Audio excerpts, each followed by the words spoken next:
ये साल 2014 की गर्मियों का समय था। मध्य पूर्व की तपती रेत के बीच इराक एक बार फिर से बारूद के ढेर पर बैठा था।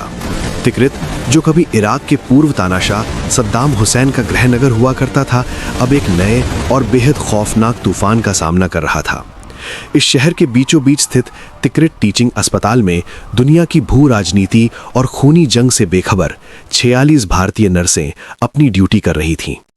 ये वो बेटियां थीं जो केरल के हरे भरे परिदृश्यों को पीछे छोड़कर अपने परिवारों का कर्ज चुकाने और एक बेहतर भविष्य की उम्मीद में इस रेगिस्तानी मुल्क में आई थीं। उनके लिए इराक कोई युद्ध का मैदान नहीं था, बल्कि उनके सपनों को सच करने का एक जरिया था। वे दिन रात मरीजों की सेवा कर रही थीं, खून से सने लोगों के घाव भर रही थीं, लेकिन उन्हें इस बात का जरा भी अंदाजा नहीं था कि बहुत जल्द वे खुद एक ऐसी खूनी दास्तान का हिस्सा बनने वाली हैं जहां हर पल मौत उनके दरवाजे पर दस्तक देगी। जून की शुरुआत के साथ ही इराक की हवाओं में एक अजीब सी गंध घुलने लगी थी। ये गंध मौत और दहशत की थी।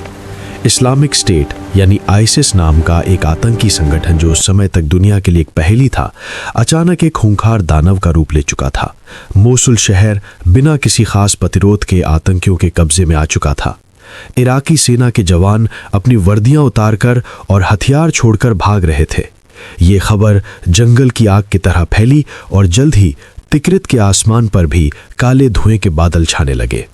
अस्पताल की खिड़कियों से अब शहर का नज़ारा डरावना हो चला था।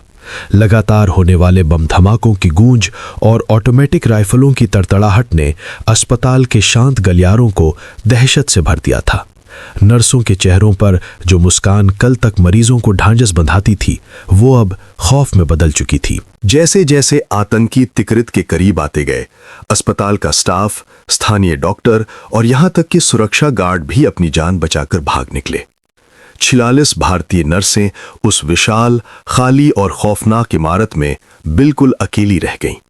उनके पास न तो कोई हथियार था, न ही वहां से निकलने का कोई रास्ता। बाहर कदम रखने का मतलब था सीधे आतंकियों की गोलियों का शिकार होना। बिजली काट दी गई थी और पीने के पानी का संकट गहराने लगा था। चिलचिलाती गर्मी में बाहर चल रही गोलियों की आवाजें रात के अंधेरे को और भी भयानक बना देती थीं। बेसमेंट में छिपकर बैठी ये नर्सें बस अपने हाथों में माला लिए प्रार्थना कर रही थीं। उनके मोबाइल फोन की बैटरियां खत्म हो रही थीं और उनके जरिए भारत में बैठे उनके परिवारों तक जो आखिरी आवाजें पहुंच रही थीं, वे रोने और गिड़गिड़ाने की थीं। केरल में उनके घरों में मातम का सा माहौल था। माता पिता टीवी स्क्रीन से चिपके थे, जहां न्यूज एंकर इराक के बिगड़ते हालात की खौफनाक तस्वीरें दिखा रहे थे। इराक की इस तपती रेत से हजारों किलोमीटर दूर भारत की राजधानी नई दिल्ली में साउथ ब्लॉक के गलियारों में खतरे की घंटियां बजने लगी थीं। भारतीय विदेश मंत्रालय में रातों की नींद उड़ चुकी थी। भारत सरकार के लिए ये कोई आम कूटनीतिक चुनौती नहीं थी। इराक में न केवल 46 नर्सें फंसी थीं, बल्कि हजारों अन्य भारतीय कामगार भी अलग अलग शहरों में मौत के साए में जी रहे थे। तत्कालीन विदेश मंत्री सुषमा स्वराज ने तुरंत कमान अपने हाथों में ली। उन्होंने साफ कर दिया था कि एक भी भारतीय की जान नहीं जानी चाहिए। लेकिन चुनौती ये थी कि बात किससे की जाए। इराक में कोई सरकार काम नहीं कर रही थी, इराकी सेना हार मान चुकी थी और जिन आतंकियों के कब्जे में वो इलाका था, उनसे कूटनीतिक बातचीत करने का कोई सीधा चैनल नहीं था।